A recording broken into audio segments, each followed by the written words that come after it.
Shalom, saudaraku yang kekasih.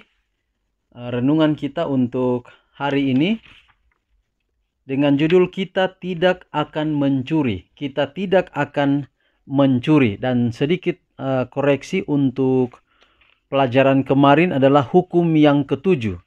Hukum yang ketujuh, bukan hukum yang keenam, tapi hukum yang ketujuh, yaitu jangan berzinah. Dan pada 24 Februari adalah jangan membunuh. Itulah hukum yang keenam. Jadi hukum keenam jangan membunuh, hukum ketujuh jangan berzinah.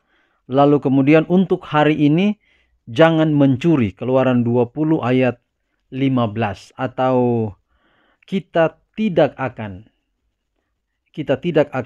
mencuri. Baik dosa-dosa umum maupun secara pribadi tercakup dalam larangan ini. Hukum yang ke-8 ini menghukum penculikan dan soal perbudakan dan melarang peperangan untuk menguasai orang lain. Itu menghukum pencurian dan perampokan. Dituntutnya kejujuran dalam hal yang paling kecil dalam segala urusan hidup.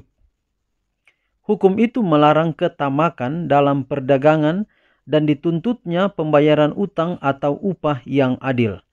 Menyatakan bahwa setiap usaha untuk mencari keuntungan bagi diri sendiri dari kelalaian, kelemahan, atau kemalangan orang lain dicatat sebagai penipuan di dalam buku surga. Hukum yang ke-8 itu harus menjadi benteng jiwa dan memagari manusia di dalamnya, sehingga ia tidak akan mengadakan pelanggaran yang berbahaya. Yang cinta dirinya dan keinginannya untuk laba akan dibuat atas hak-hak sesamanya manusia. Dilarangnya segala macam ketidaktulusan, ketidakadilan, atau penipuan. Biarpun itu umum, betapapun itu dimaafkan oleh dalih-dalih yang mungkin masuk akal. Jangan mencuri ditulis oleh jari Allah di atas loh batu. Namun betapa banyaknya pencurian terhadap kasih sayang dilakukan dan itu dimaafkan. Pertunangan yang dapat menyesatkan dipelihara, hubungan-hubungan rahasia diteruskan, hingga kasih sayang seorang yang tidak berpengalaman dan yang tidak mengetahui kemana pertunangannya akan bertumbuh, berada dalam satu tindakan yang ditarik menjauh dari orang tua dan diletakkan di atas seseorang yang sebenarnya tidak layak dicintai. Alkitab menyalahkan segala jenis ketidakjujuran. Meremehkan hati ialah suatu kejahatan yang bukan main besarnya di pandangan Allah yang suci. Sebagaimana kita berurusan dengan sesama manusia dalam cara yang tidak jujur atau mengadakan penyelewengan secara berani, demikian pula kita akan memperlakukan Allah. Orang-orang yang terus berbuat hal-hal yang tidak jujur akan terus melakukan kebiasaan mereka hingga mereka menipu jiwa mereka sendiri serta kehilangan surga dan hidup yang kekal. Selama langit dan bumi ada, prinsip suci dari hukum Allah itu akan tetap ada. Suatu sumber berkat memancarkan aliran-aliran untuk menyegarkan bumi. Jadi saudara, di bagian awal katakan, baik dosa-dosa umum maupun secara pribadi, jika itu berhubungan dengan jangan mencuri, maka itu adalah sebuah dosa. Dan itu adalah bagian daripada larangan hukum yang ke-8 ini.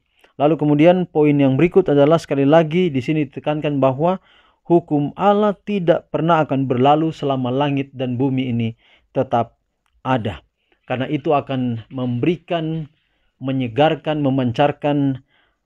menyegarkan aliran-aliran kepada kehidupan yang ada di atas bumi ini. Artinya bahwa kalau kita terus menurut hukum, termasuk jangan mencuri, hukum ke-8 ini, maka di sana akan ada kebahagiaan.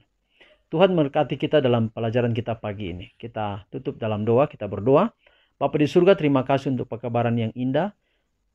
Kiranya dapat menjadi berkat dalam hidup kami. Pimpin kami hari ini dalam semua aktivitas kami.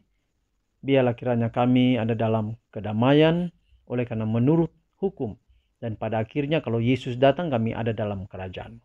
Aktivitas kami apa saja, dan dalam setiap problema kami hadapi, Allah ada di sana. Bahkan Allah berkati hidup kami hari ini berkecukupan. Jika ada kelebihan, kami dapat membaginya dengan orang yang lain. Inilah doa kami, terpuji nama Tuhan, dalam nama Yesus kami telah berdoa. Amin. Saudaraku, demikian renungan kita untuk hari ini. Tuhan memberkati kita. Shalom.